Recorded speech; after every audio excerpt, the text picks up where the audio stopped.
बरहमपुर निकट रे थिबा एक आलुमिनियम प्लाय गोदाम रो दोकानी दुकान बंद करी घर को जाइतले। हठात निया गोदाम रे हुतु हुतु होई जळी उठितला। निया एते भयंकर थिला जे प्रथमे निया को आयत्त करी होई नथला। देखु देखु निया समग्र गोदाम को व्यापी जाइतला। खबर पाई कुजंग अग्निशम विभाग रो दुईटी दमकल गाड़ी घटनास्थल रे पहुंची दीर्घ समय प्रयास करी निया को आयत्त करथिले। ए अग्निकांड रे प्राय 8 लाख टंकार आलुमिनियम प्लाय और अन्य सामग्री पोड़ी पाउंस हो जाइछि। सर्ट सर्किट कारणरू निया लागिथिबा संदेह करा जाउछि।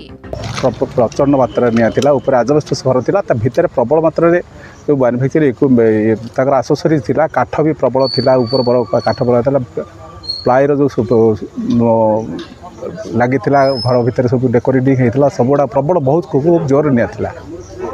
आज ये आमर बलरामपुर जोटा कटक कटक पारादीप हाईवे कड़े गोटे आमर स्टील रो जो मैन्युफैक्चरिंग शॉपटा थिला लिप्ति रंजन स्वाईंकर से शॉपटा थिला सेठी आज से दुकान बंद कर जिबा परे से दुकान भितर निया लगी जाइथिला एवं आमको खबर मिलवा संगे संगे आम से पहुँचलु गोटे रूम जहाँ सेव कर देचु आ गोटे रूम रे निया किछि लगी प्रभुत क्षति होती 8-10 लाख टंकार संपत्ति नष्ट होती भावुँ short circuit electric short circuit निया लगी थाईपे से भी धूप देना कहते धूप भी देना आम से सन्देह दूरे जा संपूर्ण लिपि सारी आम क्षय क्षेत्र आकलन करूँ